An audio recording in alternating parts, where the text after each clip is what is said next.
Panel के साथ मालिनी जी, क्योंकि अर्थव्यवस्था के दृष्टिकोण से तमाम इंडस्ट्री के एक्सपर्ट्स यहाँ बैठे हैं, उनके साथ चर्चा करेंगे।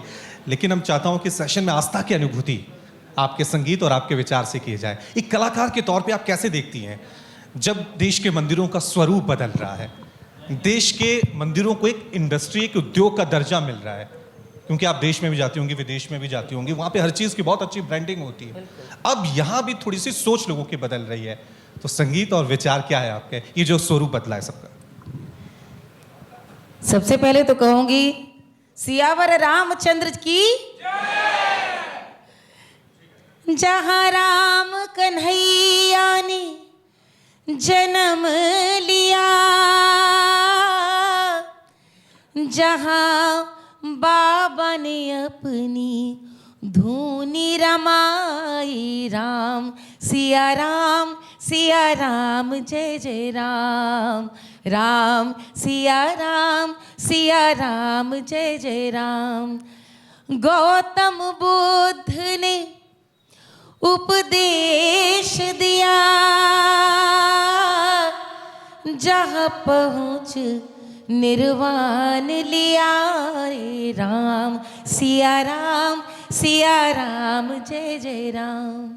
कहने का मतलब ये है कि उत्तर प्रदेश सदा से धर्म और अध्यात्म की धरती रही है। राम कृष्ण ने जहाँ जन्म लिया हो, जो देवी का उद्गम स्थल रहा हो, जहाँ पे भोलेनाथ वास करते हों, जहाँ गंगा जमुना सरस्वती एक अभूतपूर्व त्रिवेणी का सृजन करती हैं, जहाँ गौतम बुद्ध आकर के प्रथम उपदेश देते हैं, यहीं से प्रस्थान करते हैं। आज उस उत्तर प्रदेश की वह धार्मिक आस्था एक आर्थिक रथ का पहिया भी बन गई है। ये मुझे लगता है कि भारत की आज़ादी के 75वीं वर्षगांठ में एक बदली हुई मानसिकता, और वास्तव में भारत है क्या, हमारी सबसे बड़ी शक्ति हमारी आध्यात्मिक शक्ति है। लेकिन एक बहुत दुखद बात है कि एक लंबे समय तक जो कोई मंदिर जाता था उसका उपहास उड़ाया जाता था। जो मंदिर जाता था उसे पुरातनपंथी, कहीं ना कहीं एक कह सकते हैं पिछड़ी हुई सोच, दकियानूसी, मंदिर जाने वाला ओल्ड फैशन्ड है। मंदिरों को लेकर पिक्चरों में आप देख लीजिए किस प्रकार का प्रोजेक्शन था, वो सब कुछ आज बदल गया है। और उत्तर प्रदेश की जो सबसे बड़ी शक्ति थी, उसकी आध्यात्मिक सत्ता, उसकी आध्यात्मिक शक्ति के केंद्र, वो जिस प्रकार से आज न सिर्फ पर्यटन और आस्था के सबसे बड़े केंद्र बन गए, बल्कि उत्तर प्रदेश की आर्थिक समृद्धि में भी, भारत की आर्थिक समृद्धि में अपना योगदान कर रहे हैं। ये मुझे लगता है सबसे बड़ा एक टर्न अराउंड है लोगों की सोच में भी, और एक भारत ने अपनी किस प्रकार की यात्रा की है, उसमें उस आर्थिक यात्रा में उसकी आध्यात्मिक यात्रा भी शामिल है। यहाँ पर मैं अभी परिचय आप दे रहे थे, तो मुझे लगता है कि आपको इस पूरे जो आज आपने इतना सुंदर विषय रखा, उससे सबसे अच्छा लेखा जोखा तो यही दे पाएंगे आंकड़ों के रूप में। लेकिन मैंने एक ऐसे कलाकार के रूप में जिसने जन्म लिया यहीं कन्नौज में और पली बढ़ी मिर्ज़ापुर में, आज वहाँ विंध्यवासिनी के मंदिर का इतना सुंदर प्रांगण बना है। गोरक्षनाथ की धरती में मेरा पालन पोषण हुआ, जहाँ का गोरक्षनाथ मंदिर सदा से स्वच्छता के लिए और अपने अनुशासन के लिए एक नया मापदंड रखता था। मैं अयोध्या में रही हूँ, मैं काशी में रही हूँ। और अयोध्या में जब आप थी, जब तमाम वीवीआईपी लोगों के वीडियोस आ रहे थे जी, तो उसमें मैं देख रहा था कि आपकी आंखों में आंसू थे। जी, जैसे से भगवान राम की प्रतिष्ठा हो रही थी, तो ऐसा लग रहा था आप कुछ कहना चाह रही हूँ। तो क्या भाव आया संगीत के जरिए? मैं वो भी चाहूंगा कि संगीत के जरिए पेश करें। दरअसल मैं 26 साल पहले अयोध्या में थी, वहाँ रही हूँ। उस समय रामलला एक त्रिपाल में थे, हमने वो नज़ारा देखा है। वैसे दर्शन करने जाते थे सलाखों में घिरे हुए रामलला के, और वहाँ से जब रामलला के प्रकाट के दिन वहाँ पर भगवान राम का सोहर गाने के लिए आमंत्रित किया गया, और मैं वहाँ पर खड़ी थी, तो वो आंसू आनंद के भाव विभोर करने वाले थे। जो मैंने वहाँ गाया वही सुनाती हूँ।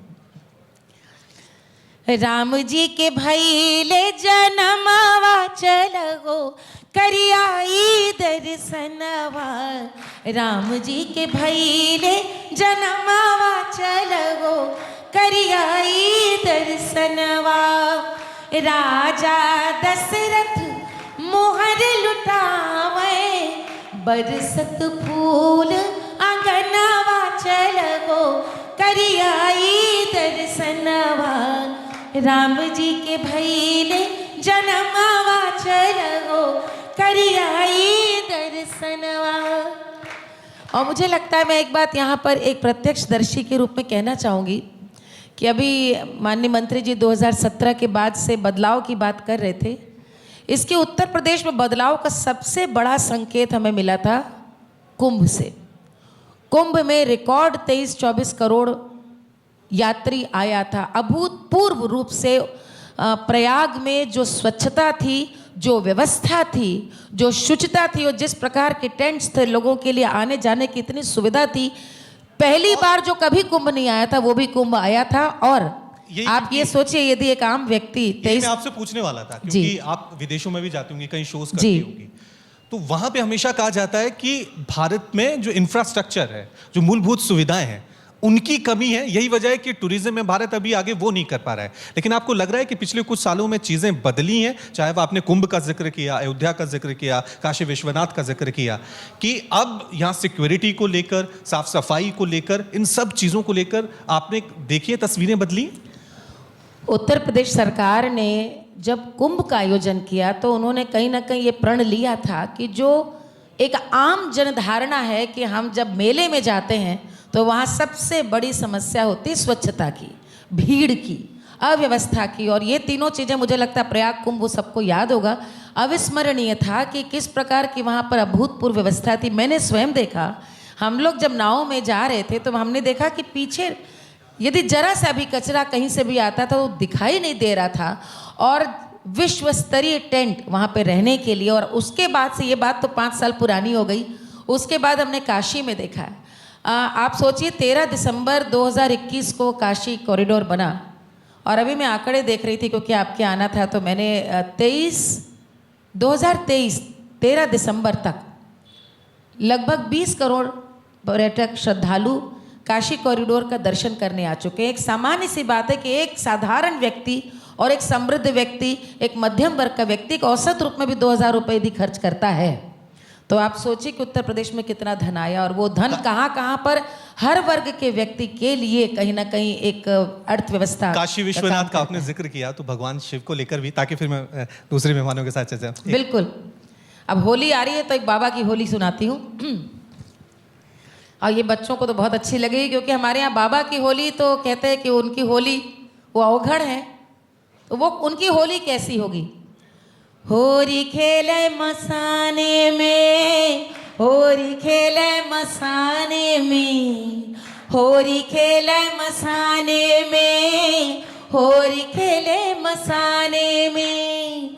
काशी में खेले, घाट में खेले, काशी में खेले, घाट में खेले, खेले ओगड़ मसाने में, होरी खेले मसाने में, होरी खेले मसाने में। तन में भस्म लगाए शंकर, विष बड़ा अड़भंगारे, माथे पर चंद्रमा विराजे, जटा में सोहे गंगारे। खोल दिया है नयन तीसरा, खोल दिया है नयन तीसरा, कामदेव संहारे रे। होरी खेले मसाने में, होरी खेले मसाने में, होरी खेले मसाने में, होरी खेले मसाने में। और मैं एक बात यहाँ कहना चाहूँगी, मेलों की तरह मंदिरों के भी बारे में एक यही धारणा रहती थी कि मंदिरों में भी सफाई नहीं रहती है, पानी पड़ा रहता है, भीड़ होती है, पंडे ठगते हैं, धक्का मुक्की होती है, चोरी हो जाती है। और जितनी सच्चाई नहीं थी उससे ज़्यादा ही चीज़ें फैलाई भी गई। दोनों बातें।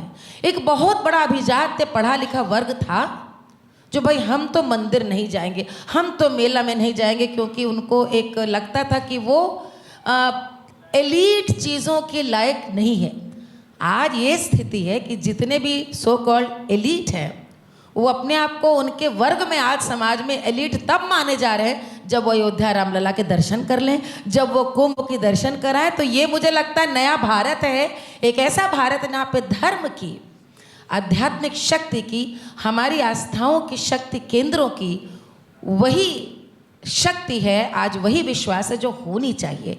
और मंदिरों में जो मैंने आज आपको बात बोली कि वो सारा स्वरूप भी बदलने के पूरा प्रयास हुआ। प्रधानमंत्री का मुझे याद है आज भी, जब वे बनारस से चुनाव लड़ करके पहली बार जीत कर आए, तो उन्होंने अपने पहले उद्बोधन में काशी में यही कहा कि हम पहला प्रण यही लेंगे कि बनारस को स्वच्छ करेंगे, मंदिरों के नगरी काशी, काशी को स्वच्छ करेंगे। वो स्वच्छता अभियान मंदिरों तक भी आया है।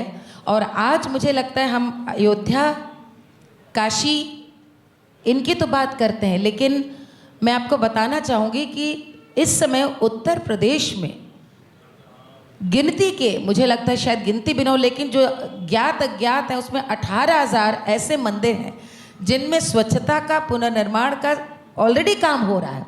और ये अपने, जैसे हमारे यहाँ ग्राम देवता होते हैं, छोटे छोटे अपने कस्बों में मंदिर होते हैं जहाँ पे थोड़े थोड़े लोग जिया जाया करते थे, अब वहाँ पे शहर के लोग आने लगे हैं, वहाँ की व्यवस्था सुचारू हुई है।